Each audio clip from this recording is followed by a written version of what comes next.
Mi esposa se ofreció a cuidar a mi padre con Parkinson mientras yo trabajaba. Nunca imaginé que su verdadero plan era manipularlo, enamorarlo y quitarle toda su herencia, incluida la casa donde crecí. Mi esposa, la mujer con la que he compartido los últimos 10 años de mi vida, está engañándome, pero no de la forma clásica. No es solo infidelidad, ni siquiera es por pasión. Es algo mucho peor. Es una traición con cálculo, estrategia y un objetivo claro, el dinero de mi papá.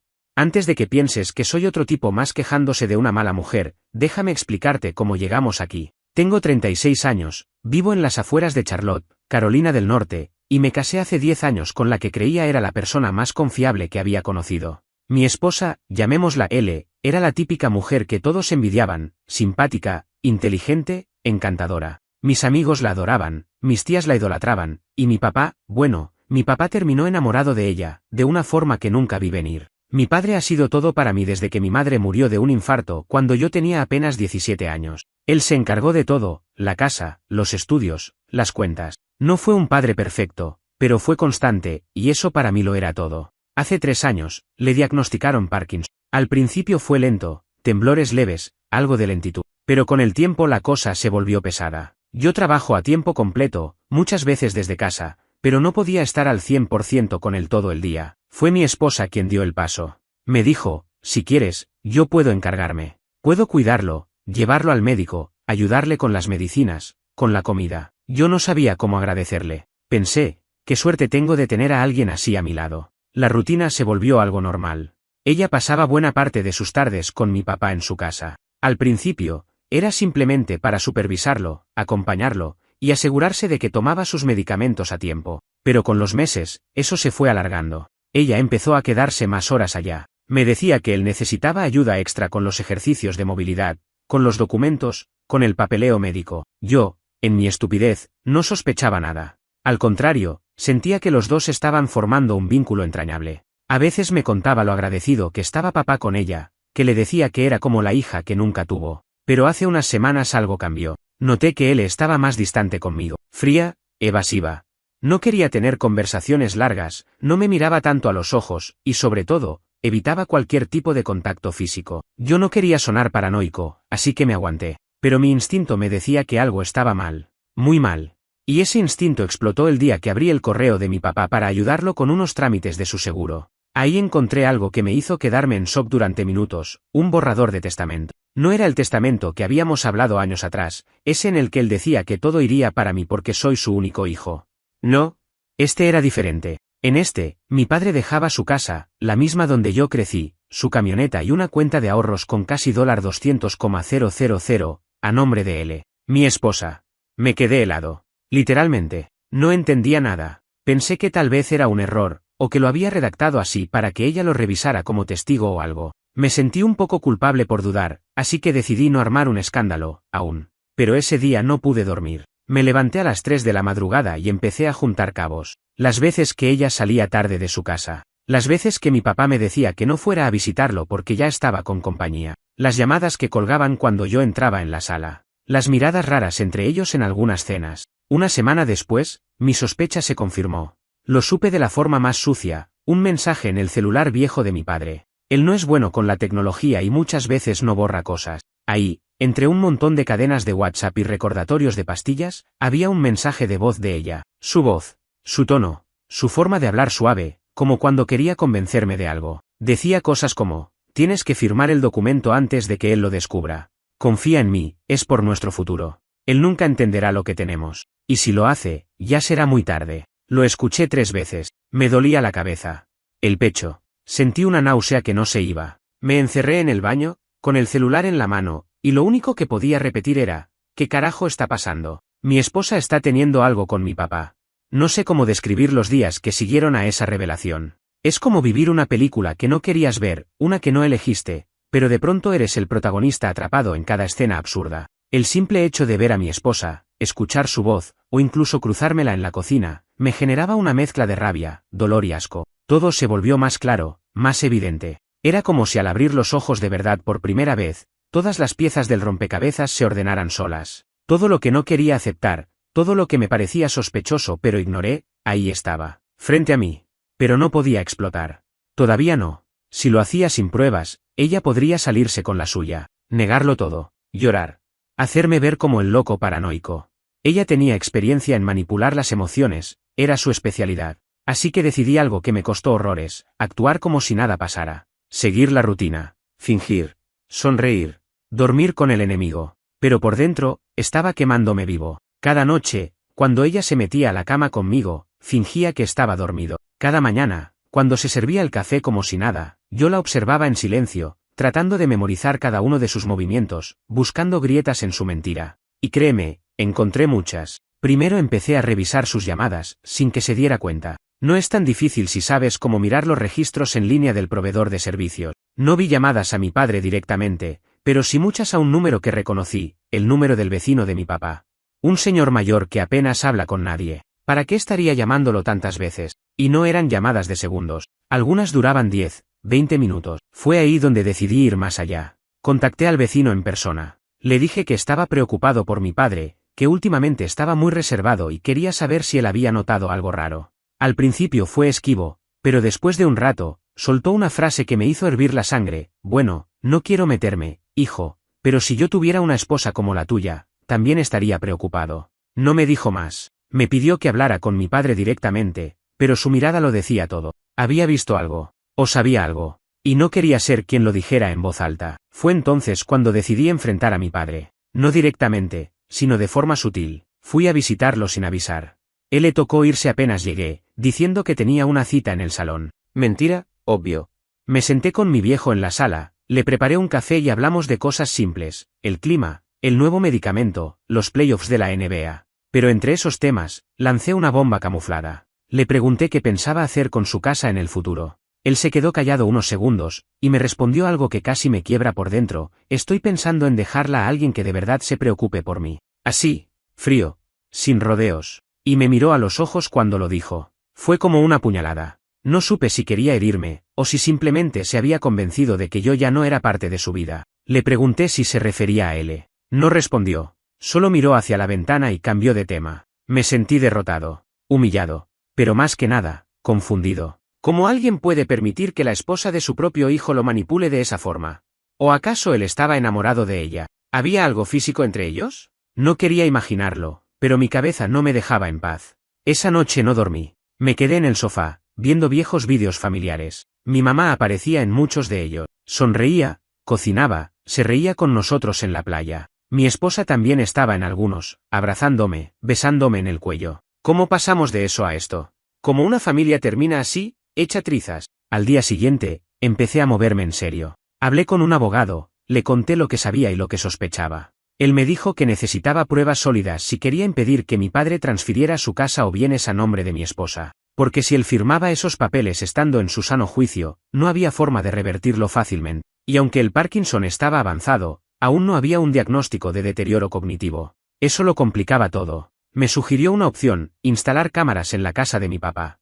Nada invasivo. Algo discreto, para observar interacciones y ver si había presión indebida o comportamiento sospechoso. No estaba seguro si quería ver lo que pasaba ahí dentro, pero entendía que era necesario. Así que lo hice. Y lo que encontré fue peor de lo que imaginaba. En los primeros días, nada. Conversaciones normales, algunas risas, ella cocinando para él, ayudándolo a caminar, cosas normales. Pero una tarde, la cámara del pasillo captó una conversación. No tenía ni idea de que había un micrófono. Y ahí fue donde escuché la frase que selló todo. Cuando firmes ese documento, todo va a estar bien. Tú solo confía en mí. Él no lo va a notar hasta que sea demasiado tarde. Tú mereces vivir tranquilo, y yo voy a cuidar de ti, para siempre.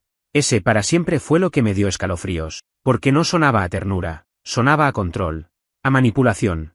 Y más aún, a una especie de promesa sucia entre dos personas que saben que están haciendo algo mal pero no les importa. Después de revisar ese fragmento de la cámara unas 20 veces, me sentí como si hubiera tragado piedras. No pude evitar llorar. Sí, llorar. No por la traición en sí, aunque duele, sino por la pérdida de algo que ya no volverá, la confianza, la inocencia, la familia que creí tener. Me levanté del escritorio, salí al patio trasero y me senté en las escaleras como un niño que no entiende por qué su mundo se desmorona. Y lo peor de todo era saber que no podía contárselo a nadie. ¿A quién le explicas que tu esposa está manipulando a tu padre enfermo para quedarse con su herencia y probablemente su casa, mientras tú lo observas todo en secreto desde unas cámaras? ¿A quién le cuentas eso sin sonar como un maldito psicótico paranoico?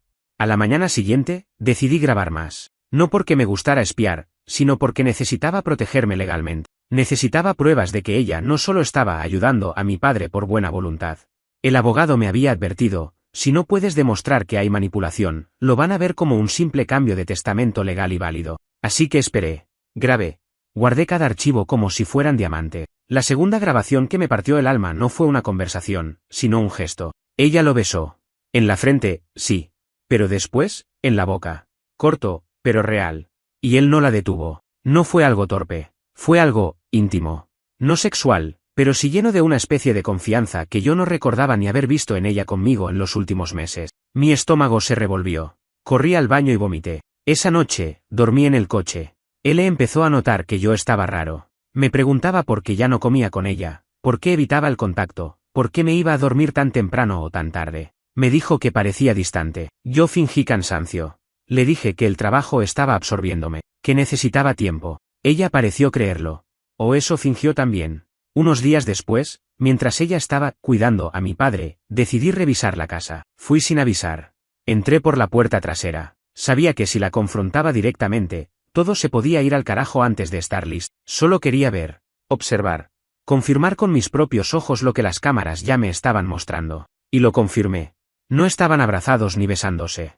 Estaban en la sala, él recostado en el sofá y ella sentada en el piso, justo al lado de su pierna, masajeándole la mano. Hablaban bajito, y no me vieron. Me quedé parado detrás del marco de la puerta por casi un minuto. Solo escuchaba cosas como, cuando todo esto pase, vamos a estar mejor, y tú confía en mí, yo me voy a encargar de todo. Cuando me acerqué para entrar de lleno, ella me vio primero. Saltó del piso como si la hubieran sorprendido robando. Mi papá, lento por la enfermedad, tardó un segundo en reaccionar. Yo solo dije, pasaba a saludar. Sonreí, pero estaba ardiendo por dentro. Esa noche no me aguanté más. Saqué una copia de uno de los vídeos y fui directo a casa de mi primo, alguien en quien confío con la vida. Le conté todo. Se quedó callado al principio, luego me dijo algo que me ayudó a enfocar, no lo tomes personal. Esta gente juega sucio. Tú tienes que ser más inteligente. Y tenía razón. Lo personal me estaba hundiendo. Tenía que pensar como ellos, aunque me doliera. Mi abogado me sugirió algo que jamás pensé que haría, preparar un contraataque. Si ella estaba buscando quedarse con la herencia de mi padre, lo mejor que podía hacer era impedir que ese testamento se hiciera válido. ¿Cómo? Demostrando que fue hecho bajo presión emocional, que mi padre no estaba en plenas capacidades, o que hubo coacción directa por parte de él. Pero para eso necesitaba que él hablara, que admitiera algo, que dijera en sus palabras lo que estaba pasando. Lo intenté una vez más. Fui a su casa con calma, con paciencia, y le pregunté, cara a cara, ¿estás enamorado de ella? Me miró, bajó la mirada, y no respondió. Eso, para mí, ya era una respuesta. Papá, ¿por qué lo haces? ¿De verdad crees que ella está aquí por ti? ¿De verdad piensas que te ama? Le mostré uno de los vídeos, el del beso. Pensé que eso lo sacudiría, que lo haría reaccionar. Pero solo se quedó en silencio. No negó nada. Solo dijo, estoy solo, hijo. Ella me trata bien. Ella me trata bien fue como una daga. Porque sí, estaba solo. Y sí, tal vez lo trataba bien. Pero eso no justificaba nada. Le dije, está casada conmigo. Es mi esposa, ¿te das cuenta? Él solo asintió. Me pidió que me fuera, que necesitaba descansar. Me fui. No porque quisiera. Me fui porque si me quedaba un minuto más ahí, iba a gritar. Volví a casa destruido. Y cuando entré, ahí estaba ella, preparando cena. Como si nada pasara. Como si no estuviera descomponiendo 2 generaciones de una familia por pura ambición. Después de esa última visita a mi padre, algo dentro de mí se apagó. No podía seguir haciéndome el fuerte, el paciente, el tipo racional que está esperando el momento justo para actuar. Me estaba carcomiendo por dentro. Empezaba a olvidarme de cosas, a dormir mal, a tener ataques de ansiedad que no había sentido desde que perdí a mi madre. Y mientras tanto, él seguía con su papel de esposa perfecta, como si la casa no estuviera siendo consumida por las llamas de su traición silenciosa. Entonces me di cuenta de algo, yo estaba jugando con las reglas de la moral, y ella no. Ella mentía, manipulaba, actuaba. Yo esperaba justicia, verdad, lógica, pero no iba a ganarle así. Ella estaba moviendo piezas de ajedrez y yo seguía jugando damas. Y peor aún, ya estaba un paso adelante, porque mientras yo trataba de encontrar pruebas para detener su plan, ella había comenzado a mover documentos. Sí. Lo descubrí porque un día, por pura casualidad, me llegó un sobreabierto en el buzón que decía asunto notarial, transferencia de poder especial. Era para mi papá. Se notaba que él había intentado abrirlo, probablemente para esconderlo antes de que yo lo viera, pero se le pasó. Y por Dios, qué suerte que se le pasó. Dentro estaba un borrador de documento legal que, si se firmaba y se certificaba, le daría a ella control total sobre las decisiones financieras y médicas de mi padre. Ahí supe que ya no era solo una traición emocional. Era algo mucho más serio. Estaba a punto de tomar el control legal de la vida de un hombre enfermo. Un poder que solo deberían tener los hijos, o gente completamente de confianza. Y no por celos ni por orgullo, ella no era esa persona. Fui directamente al abogado con ese papel. Lo revisó 2 veces, me miró serio y dijo, si esto se certifica, lo va a perder todo. Incluso tú podrías quedar fuera de decisiones clave. Tiene que detenerse antes de que se firme. Me explicó que con Parkinson avanzado, si alguien logra probar que tiene aún capacidad legal, puede firmar un poder de ese tipo y no habría marcha atrás. Él tenía un plan, aislarlo, convencerlo, hacerle firmar eso, y luego, controlar todo. No solo su herencia, su salud, sus tratamientos, su casa. Yo estaba al límite. Me quedaban 2 opciones, enfrentarla ya, o interceptar el proceso de certificación legal. Elegí la segunda. Pedí una cita urgente con el médico de mi padre para evaluar su estado cognitivo. Quería tener un diagnóstico firme de si estaba o no en condiciones de tomar decisiones legales. El doctor, al que conocíamos desde hacía años, accedió a hacerle una evaluación formal. Fue cuidadoso, profesional. Pero al final, me dijo, no puedo declarar que está incapacitado aún, pero está cerca. Sus decisiones están muy influenciadas por factores externos. No puedo ignorarlo. Me entregó un informe. No era un salvavidas, pero era una soga a la que podía agarrarme. Con ese informe, el abogado me ayudó a enviar una orden temporal para congelar cualquier intento de transferencia de poder hasta que se pudiera evaluar legalmente si había coacción. Fue la única manera de frenar el proceso. Pero eso también significaba que ella sabría que yo ya estaba enterado. Y así fue. Esa noche, llegó a casa diferente. No fingía dulzura. No trató de besarme, ni de actuar como si todo estaba bien. Se me quedó mirando en la cocina, mientras me servía agua, y me dijo con una voz que no le conocía, «Fuiste tú, ¿verdad?» No respondí. Solo la miré. Ella se acercó un poco más. «¿Por qué no simplemente aceptas que esto se acabó?» No entendía a qué se refería. «¿Te refieres a nuestro matrimonio?» «A todo», dijo. «A tu familia. A tu rol de hijo ejemplar. Ya no eres el niño que tu papá protege. Ahora soy yo la que está cuidándolo». Me reí. No porque fuera gracioso, sino porque la hipocresía era tan brutal que no podía creer lo que escuchaba. ¿Cuidándolo?, le dije. ¿Quieres decir manipulándolo hasta que te ceda todo lo que tiene? ¿Hasta que me borre de su vida? Ella no se inmutó. Al contrario, me habló como quien explica una lección a un niño lento. Mira, no tienes idea de lo que he tenido que hacer por él. Tú no estás. Tú no lo cuidas. Tú solo apareces para criticar. ¿Y ahora quieres decidir qué es mejor para él? Es mi padre. Y es mi responsabilidad ahora, me respondió sin parpadear. Fue en ese momento que entendí algo más profundo. Ella no pensaba que estaba haciendo algo malo. En su cabeza, estaba justificada. Se convenció a sí misma de que merecía todo eso porque lo cuidaba, porque yo no estaba, porque ella sí se preocupaba. Y ahí es donde la cosa se volvió más jodida. ¿Qué ganas con todo esto?, le pregunté. ¿El dinero? ¿La casa? ¿O simplemente el poder? Y su respuesta fue tan cruda, tan directa, que aún me suena en la cabeza como un eco eterno. Todo, porque me lo merezco más que vos. Me fui, cerré la puerta del dormitorio y dormí en el sillón. No pude descansar. Me senté en la oscuridad por horas, pensando si esa mujer que decía amarme alguna vez lo hizo, o si todo fue un juego desde el principio. Al día siguiente, hice otra cosa que no esperaba hacer jamás. Hablé con recursos humanos en mi trabajo y pedí una licencia de emergencia. No podía seguir con la rutina. Estaba al borde. Necesitaba frenar, porque si no, me iba a quebrar. Les dije que era por motivos familiares graves. Me lo aprobaron por 10 días. Y ahí empezó la segunda parte del plan. Iba a reunir toda la evidencia posible. Legal, emocional, digital.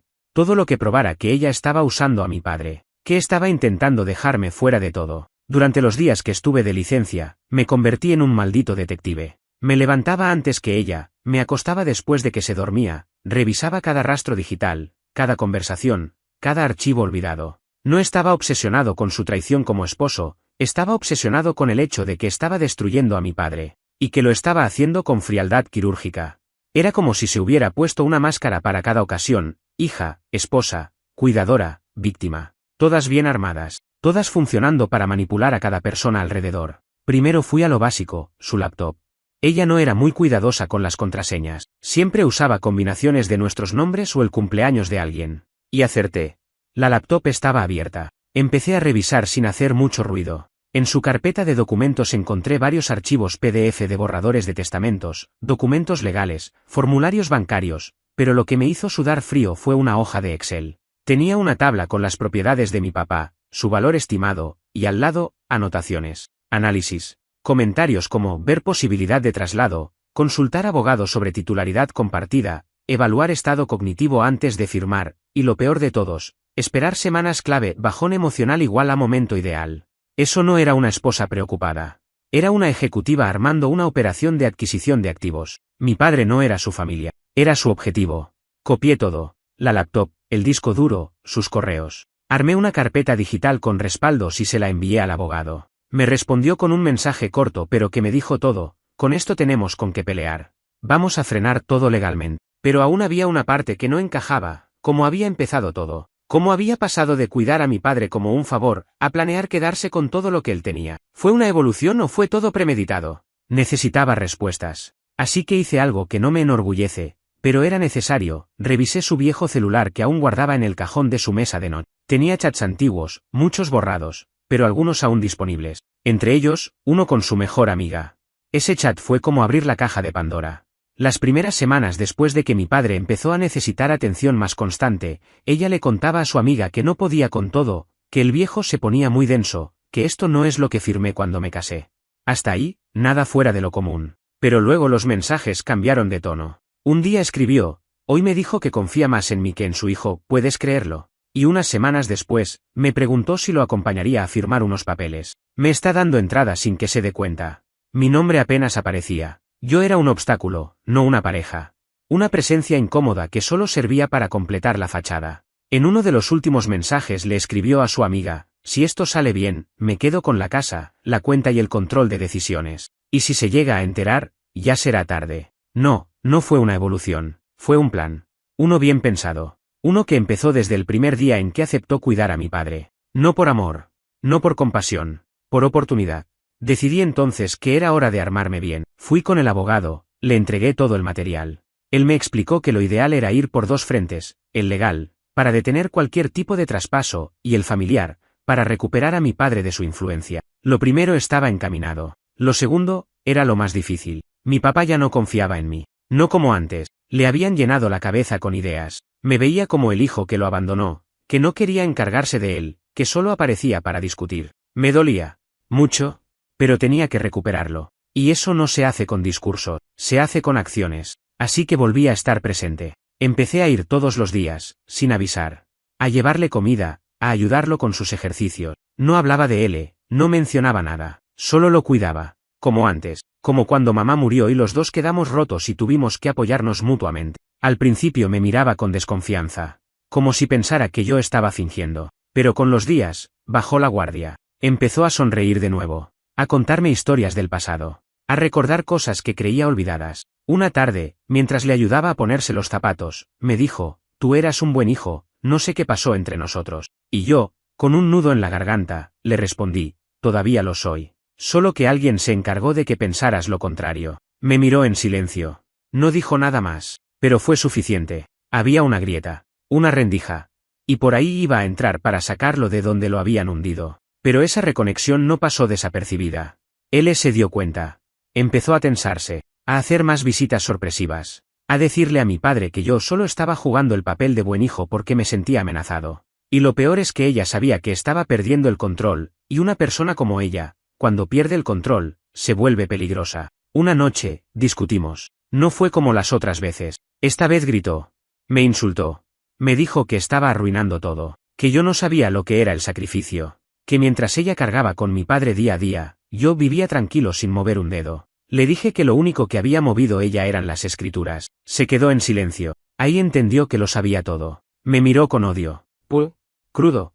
Y dijo algo que no me voy a olvidar jamás. Ojalá te hubieras muerto tú en vez de tu madre. Ella al menos era útil. Después de esa frase, la maldita frase de que ojalá me hubiera muerto yo y no mi madre, ya no quedó nada que fingir entre nosotros. Se rompió todo. No se trataba de orgullo, ni de dolor matrimonial, ni siquiera de celos. Fue más profundo. Fue una revelación cruel de lo que realmente pensaba de mí. Yo era un medio, no una persona. Fui útil mientras encajé en su plan. Y ahora que estorbaba, mi vida, mi existencia, mi relación con mi propio padre, eran un obstáculo más. No nos hablamos durante 3 días. Vivíamos bajo el mismo techo, pero éramos 2 desconocidos caminando en silencio. Ella se encerraba en el cuarto. Yo dormía en el sofá.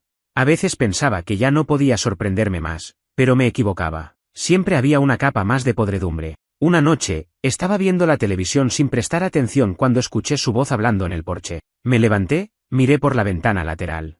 Estaba al teléfono, caminando de un lado a otro, nerviosa. No grabé, no necesitaba hacerlo. Escuché suficiente como para saber que no pensaba parar. Decía cosas como, no importa lo que diga, tengo derecho a reclamar, él ya me lo prometió. Ese testamento era legítimo. Y después, más bajo, casi susurrando, si sigue con esto, voy a tener que hacer que parezca que él está intentando dañarme. Ahí supe que no solo quería quedarse con la herencia, sino que estaba dispuesta a ensuciar mi nombre si era necesario. Y no podía arriesgarme. Fui directo al abogado al día siguiente. Le conté todo. Él me miró muy serio y dijo, vamos a acelerar todo. Si hay riesgo de que te acuse de algo falso, tenemos que blindarte ya. Presentamos una solicitud de orden de alejamiento preventiva en caso de conducta manipuladora o difamatoria. No se aprobó inmediatamente, pero al menos la petición ya estaba registrada. Paralelamente, entregamos todos los documentos y archivos a la corte para iniciar el proceso de impugnación del testamento provisional que ella estaba promoviendo. Pero todo eso era el frente legal.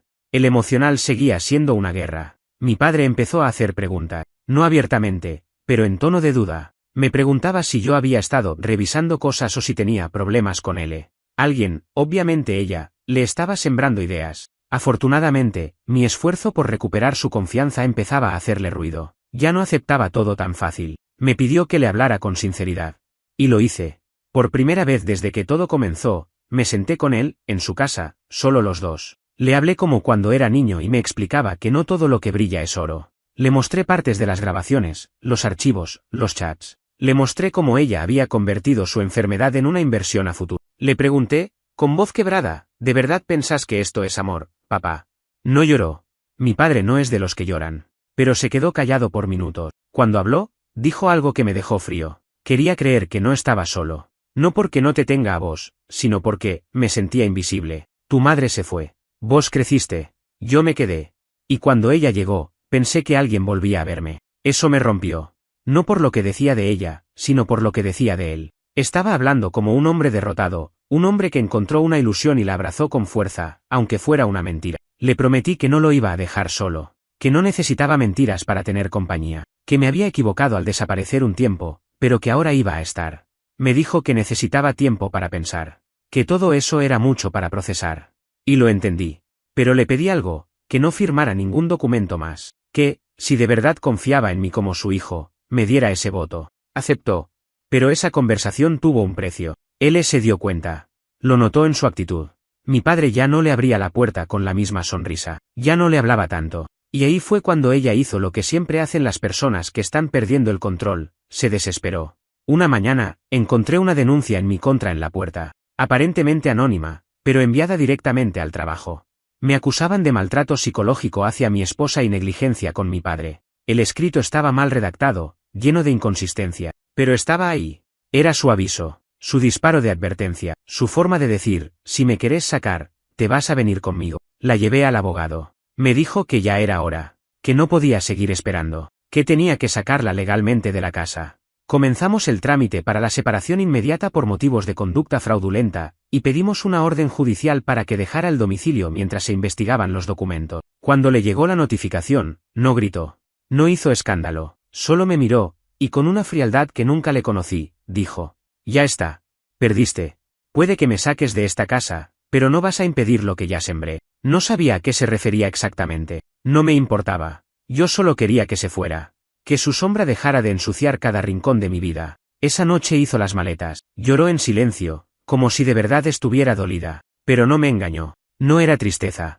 Era rabia contenida. Era frustración. Era la caída de alguien que pensó que lo tenía todo asegurado. Cuando se fue, respiré por primera vez en semanas. Profundo. Largo. Sentí el aire entrar y salir, como si mi cuerpo recordara que seguía vivo. que aún podía reconstruir algo entre las ruinas. Cuando el abogado me dijo que ella había contratado representación legal, no me sorprendió. Lo que me sorprendió fue el tipo de abogado que eligió, un especialista en derecho familiar con fama de agresivo, de esos que exprimen cada grieta emocional para sacar ventaja. El mensaje era claro, ella no iba a negociar, iba a atacar. Lo que siguió fue una guerra fría envuelta en notificaciones, cartas formales, amenazas indirectas y silencios estratégicos. Su abogado pidió acceso a los bienes compartidos, aunque ya estábamos en un proceso legal para dividirlos. También exigió resarcimiento económico por la carga emocional causada por la convivencia tensa durante los últimos meses. Sí, así de absurdo. Básicamente, me estaba exigiendo dinero por el estrés que ella misma generó manipulando a mi padre y tratando de quedarse con su casa. La línea de defensa de ellos era clara, presentar a él como una cuidadora emocionalmente involucrada, preocupada por el bienestar de mi padre, y a mí como un hijo ausente, incapaz de entender la relación entre ambos y que ahora intentaba castigarla por haber encontrado afecto en otro lugar. Era surrealista. Era ofensivo. Pero era muy inteligente. Porque en una corte, lo emocional pesa. Y si hay algo que esta mujer sabía hacer, era actuar. Mi abogado me dijo que la estrategia de ellos era conseguir alguna forma de acuerdo extrajudicial rápido, probablemente sabiendo que las pruebas que teníamos iban a arruinar su imagen si llegaban al juzgado. Pero eso también significaba que podrían ensuciarme públicamente, hacerme ver como un hijo ingrato y un marido controlador. Ella no buscaba ganar la razón. Ella buscaba ganar la narrativa.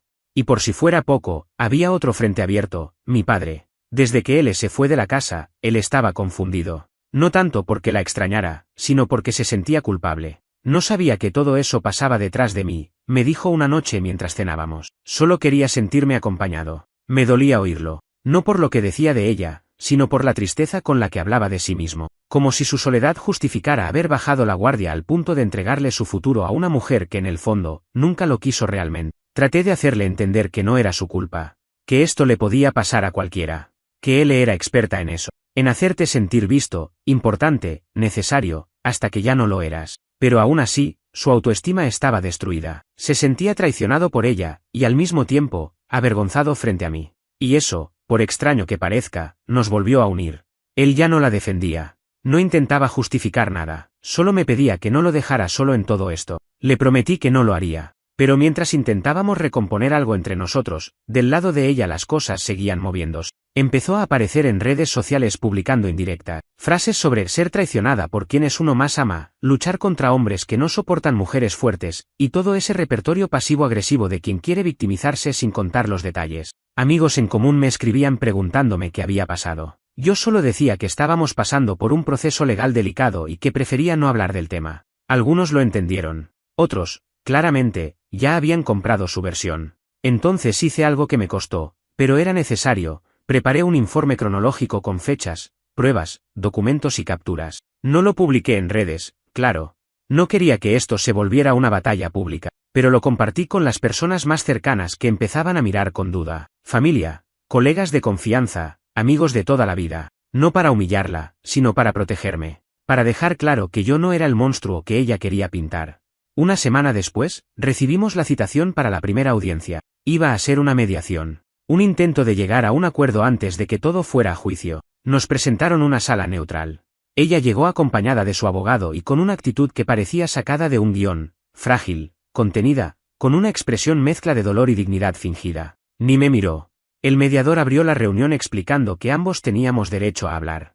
Que se buscaba un entendimiento. Y entonces ella habló. Su discurso fue una obra maestra de manipulación emocional. Dijo que había dedicado su tiempo a cuidar a mi padre cuando yo no quise hacerlo. Que en el proceso habían generado un vínculo genuino, que él la veía como parte de la familia, y que ahora, al darse cuenta de que yo no estaba cómodo con eso, yo había emprendido una campaña para destruirla. Dijo que nunca quiso quedarse con nada, pero que se sintió inspirada a ayudarlo a reorganizar sus bienes porque él mismo se lo pidió. Que todo lo hizo por amor y por gratitud. Yo no podía creerlo, y no porque no esperara esa versión, sino porque la dijo tan bien, tan medida, tan perfectamente dosificada de pausas, lágrimas y mirada al piso, que por un momento, hasta me sentí culpable yo. Pero entonces fue mi turno.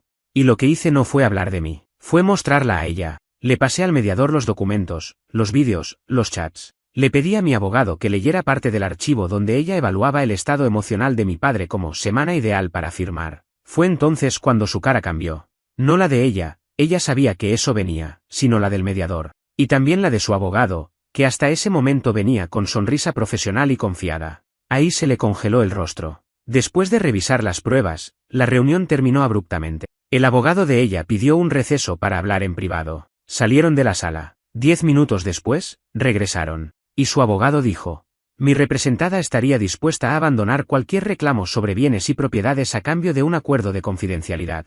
Bingo. Lo que querían no era justicia, era salvar la cara. Evitar que todo eso llegara a juicio, que alguien más viera el monstruo detrás del discurso de víctima. Quería que yo callara, que enterrara todo y le permitiera salir limpia. Me levanté. Miré al mediador. Y dije: lo pensaré. Pero no prometo nada. Después de esa mediación, volví a casa con una calma extraña. No era paz. Tampoco era alivio. Era una especie de aceptación amarga. Como cuando entendés que algo se rompió para siempre, pero al menos ya no tenés que seguir sosteniendo. Me senté en la sala, solo, viendo ese lugar donde tantas veces ella se había reído, llorado, mentido. Me costaba asociar esos recuerdos con la mujer que vi en la sala de mediación, jugando con la verdad como si fuera plastilina. Esa noche, mi padre me llamó. No había querido acompañarme a la mediación. Dijo que era demasiado. Lo entendí. Pero me preguntó cómo fue. Le conté la versión limpia, sin detalles gráficos, sin los chats más duros. Le dije que ella había ofrecido irse sin reclamar nada, siempre y cuando todo quedara en silencio. Y él me preguntó algo que me dejó mudo. ¿Vas a aceptar? Me costó responder. No porque no tuviera una decisión, sino porque no sabía cómo decirla sin sonar cruel. No lo sé todavía. Parte de mí quiere que todo el mundo vea quién es realmente. Pero otra parte, solo quiere cerrar esto y seguir con mi vida. Él se quedó en silencio unos segundos y dijo: haz lo que te dé paz, no lo que te dé la razón. Y esa frase, tan simple, me cambió la dirección. Porque sí, tenía razón. Podía exponerla. Podía arruinarle la imagen, llevarla a juicio, mostrar cada archivo, cada palabra sucia. Pero, ¿qué ganaba con eso realmente? ¿Más meses de desgaste? ¿Revivir cada momento, una y otra vez en tribunales, entrevistas, testigos? Yo ya no quería justicia, quería volver a vivir. Así que hablé con mi abogado. Le dije que aceptaba el acuerdo con una sola condición, que firmara un documento reconociendo que renunciaba de forma permanente a cualquier reclamo sobre bienes, propiedades, cuentas o derechos relacionados a mi padre o a mí. También renunciaba a cualquier intento de contacto posterior conmigo o con él. Y que ese documento se firmaría frente a un juez. Tardaron 3 días en responder. Pero aceptaron. Firmamos. Y así, un jueves cualquiera por la tarde, después de meses de infierno emocional, él salió oficialmente de nuestras vidas. No hubo lágrimas, no hubo drama, solo su firma, una mirada de desprecio, y el sonido de sus tacones alejándose por el pasillo del juzgado. No la volví a ver desde entonces. En los meses que siguieron, intenté reconstruirme. No fue fácil. Algunas amistades desaparecieron en silencio, incapaces de elegir un bando. Otras se quedaron, más fuertes que nunca. Me mudé. No muy lejos, pero lo suficiente como para que el aire fuera distinto. Vendí algunos muebles, cambié otros. Cada objeto viejo tenía su propio veneno, su propia historia contaminada. Empecé de cero, como se empieza después de una pérdida. Porque eso fue. Una pérdida. No solo de una pareja, sino de una versión entera de mi vida que ya no existía. Con mi padre, el camino también fue lento. Había días en los que no quería hablar. Otros en los que recordábamos cosas del pasado como si nada hubiera pasado. Pero ya no era el mismo. Y yo tampoco. Él había envejecido 5 años en 5 meses. Y yo había crecido 20.